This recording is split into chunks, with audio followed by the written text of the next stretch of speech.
Hello दोस्तों, welcome back to my channels. And अब वापस हम फाइनेंशियल लेवरेजेस जो है उसके चैप्टर से नंबर 6 उसके सेकंड पार्ट के जो आईसीआई के जो मॉड्यूल क्वेश्चंस है वो करते हैं।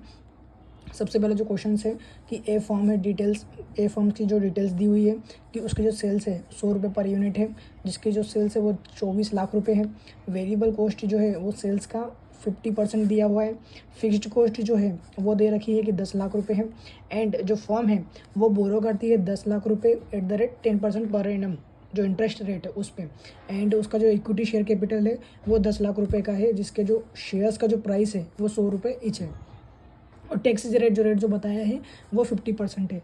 अब हमें कैलकुलेट करना है कि ऑपरेटिंग लेवरेजेस कैसे क्या है, फाइनेंशियल लेवरेजेस क्या है एंड द कंबाइंड लेवरेजेस क्या है। फिर जो सेकंड पॉइंट है कि रिटर्न ऑन इन्वेस्टमेंट क्या है, मतलब इक्विटी शेयर होल्डर्स को रिटर्न कितना मिल रहा है। और अब वो ये बोल रहा है यदि सेल्स जो है हम जो 6 लाख रुपए से अगर बढ़ा देते हैं तो उस पर EBIT पे क्या इम्पैक्ट पड़ेगा, वो कितना हो जाएगा। तो ये सब कैलकुलेट करना है। तो इसके लिए सबसे पहले हम सब कैलकुलेट करते हैं प्रोफिटेबिलिटी स्टेटमेंट। अब इस स्टेटमेंट में हम सबसे पहले लिखेंगे सेल्स पे से हम माइनस करेंगे वेरिएबल कॉस्ट, जो कि 24 लाख रुपए के सेल्स है तो उसकी वेरिएबल कॉस्ट है जो 50% है वो हो जाएगी हमारी 12 लाख रुपए। फिर कंट्रीब्यूशन जो है वो आ जाएगा हमारा 24 लाख माइनस 12 लाख। अब कंट्रीब्यूशन में से हम जब फिक्स्ड कॉस्ट माइनस करेंगे, जैसे कि हमने वो टेबल में पढ़ा था, तो हमारी जो टेबल फिक्स्ड कॉस्ट जो दी हुई है क्वेश्चन वो 10 लाख रुपए दी हुई है, तो हम माइनस करेंगे तो हमारा जो EBIT वो आ जाएगा निकल के 2 लाख रुपए। EBIT में से जब हम लेस करेंगे इंटरेस्ट को, जो कि 10 लाख रुपए पे 10% पर एनम के उस पर दिया हुआ था, तो उसका जो कैलकुलेट करेंगे तो 1 लाख रुपए का इंटरेस्ट आ गया। अब जब इंटरेस्ट माइनस करेंगे तो हमारा जाएगा EBT आ जाएगा हमारा, जो कि होता है अर्निंग बिफोर टैक्स।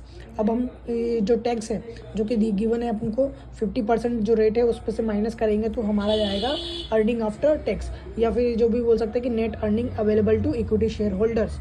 मतलब क्योंकि इस क्वेश्चन में जो कि प्रेफरेंस शेयर्स होल्डर्स का कुछ भी डिटेल्स नहीं दी हुई है, तो हम ये मान के चलते अब जो भी मिलेगा जो प्रॉफिट का पार्ट वो हम इक्विटी शेयर होल्डर को ही बांटेंगे। अब इसके बाद जो है उसको डिवाइड करेंगे हम नंबर ऑफ़ इक्विटी शेयर्स। अब नंबर ऑफ़ इक्विटी शेयर्स कितने हुए, जैसे 10 लाख है और 100 रुपये के ईच है, तो हमारा जो इक्विटी शेयर्स है वो आ गया 10,000 इक्विटी शेयर्स। तो हम कैलकुलेट करेंगे अर्निंग पर शेयर्स कितना हो गया, इस टाइप से हमारा 5 हो गया कि अर्निंग डिवाइड करेंगे इससे तो हमारा अर्निंग पर शेयर जो है वो निकल आ जाएगा। फिर इसके बाद हमारा जो कैलकुलेशन जो क्वेश्चन का गिवन पार्ट है कि ऑपरेटिंग लेवरेजेस निकालना है, फाइनेंशियल लेवरेजेस निकालना है एंड द कंबाइंड लेवरेजेस निकालना है। तो सबसे पहले लेवरेजेस निकाल लेते हैं कि ऑपरेटिंग लेवरेजेस का फॉर्मूला क्या होता है। तो operating leverages contribution divide by EBIT। तो उसको जब हम डिवाइड करेंगे 12 लाख डिवाइड बाय 2 लाख रुपए, तो उससे आ जाएगा हमारा 6 जो ऑपरेटिंग लेवरेजेस है। फिर इसी टाइप से हम फाइनेंशियल लेवरेजेस को कैलकुलेट करेंगे कि EBIT डिवाइड बाय EBT।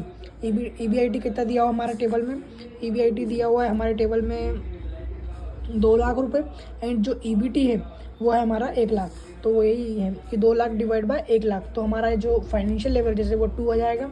फिर उसी टाइप से हमको कंबाइंड लेवरेजेस निकालना है। तो इसका जो सिंपल फार्मूला था कि operating leverages into financial leverages, तो उसका इंटू करेंगे 6 × 2, तो हमारा जाएगा 12। ठीक है। फिर हमारा आएगा कि पार्ट ये बोलता है कि फोर्थ क्वेश्चन ये बोलता है कि रिटर्न ऑन इन्वेस्टमेंट कितना है उसका ये बताइए आप।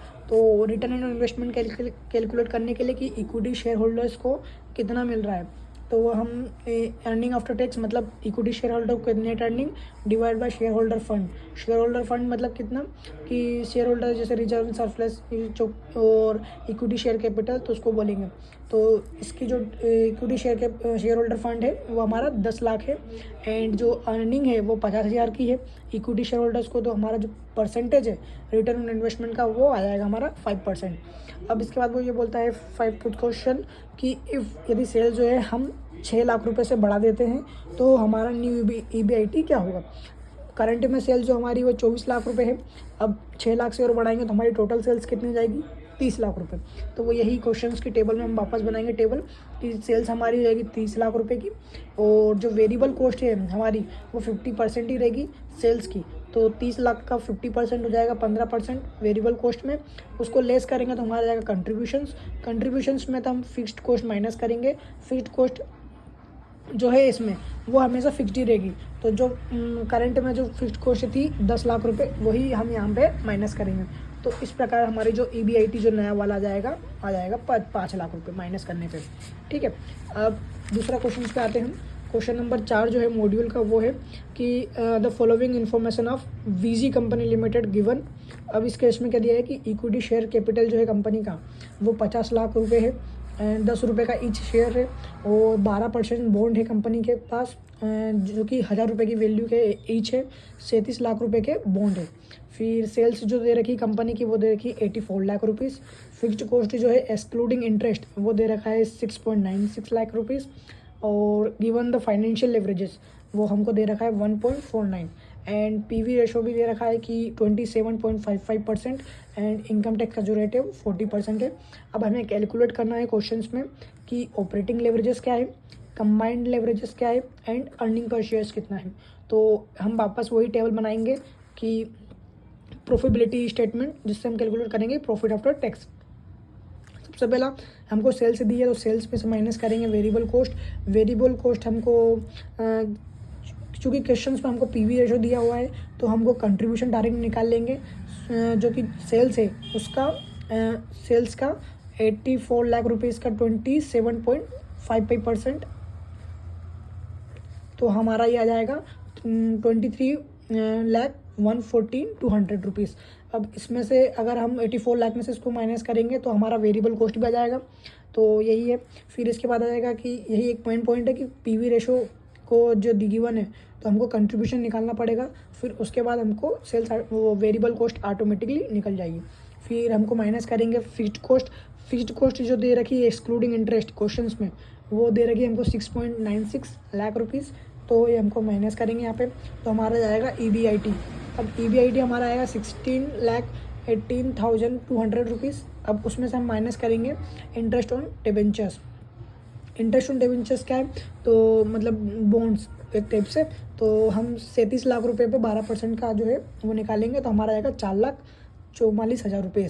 फिर हमको एक पॉइंट यहाँ ध्यान रखना है, मेन चीज़ है कि इसमें जो है अदर फिक्स्ड इंटरेस्ट भी आ रहा है। तो एक जैसे फाइनेंशियल लेवरेज दे रखा था कि हमको दे रखा था कि 1.49, तो उसके बेस पे हम देखते हैं कि जो हमारा EBT है वो कितना आना चाहिए। तो फाइनेंशियल लेवरेजेस EBIT गिवन है हमको कि 16 लाख, हमने जो कैलकुलेट करा 16,18,200 एंड जो EBIT है उसको डिवाइड करेंगे तो हमारा आना चाहिए 1.49 के अप्रॉक्स। मगर EBT हमको पता नहीं है, तो सबसे पहले हम EBT निकालेंगे तो हमारा EBT आ जाएगा 10,86,040। अब ये हमको EBT गिवन है, यदि हम EBT गिवन है यहाँ पे तो 16,18,200 माइनस 4,44,000 माइनस 10,86,000 करेंगे तो हमको पता चल जाएगा कि हमारा अदर इंटरेस्ट कितना है। ठीक है, फिर इसके बाद हमको EBT आ गया। फिर EBT में से हम माइनस करेंगे टैक्स 40% जो कि गिवन है क्वेश्चन में, तो वो आ जाएगा हमारा, को टैक्स माइनस करेंगे तो हमारा आएगा प्रॉफिट आफ्टर टैक्स, जो कि 6 लाख इनकम होने 624 रुपये। फिर अब हम उसको डिवाइड करेंगे किससे, नंबर ऑफ़ इक्विटी शेयर्स कितने हैं, तो 50 लाख इन टोटल वैल्यू है एंड डिवाइड बाय 10 ईच, तो हो जाएगा 5 लाख शेयर्स। अब 5 लाख शेयर्स को डिवाइड करेंगे प्रॉफिट आफ्टर टैक्स से, नहीं प्रॉफिट आफ्टर टैक्स को डिवाइड करेंगे नंबर ऑफ़ इक्विटी शेयर्स से, तो आ जाएगा हमारा अर्निंग पर शेयर्स, जो कि आ रहा है 1.303। अब इसके बाद जो है क्वेश्चंस का जो मेन पॉइंट है वाला पहला पॉइंट है जो है क्वेश्चंस का कि ऑपरेटिंग लेवरेजेस क्या है, तो वो बहुत इजी है। अब कोई भी कैलकुलेट कर सकता है, कंट्रीब्यूशंस डिवाइड बाय EBIT, तो हमारा आ जाएगा कंट्रीब्यूशन दिया हुआ है 23,14,200, उसको EBIT से डिवाइड करेंगे 16,18,200 को, तो हमारा जो कैलकुलेट करने पर आएगा आंसर 1.43।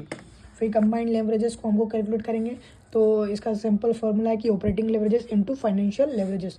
तो ऑपरेटिंग लेवरेजेस कितना दिया है, गिवन है 1.49, नहीं ऑपरेटिंग लेवरेजेस जो गिवन है वो 1.43 है एंड जो फाइनेंशियल लेवरेजेस वो गिवन है क्वेश्चंस में 1.49, तो इसको मल्टीप्लाई करेंगे तो हम आ जाएगा हमारा आंसर 2.13।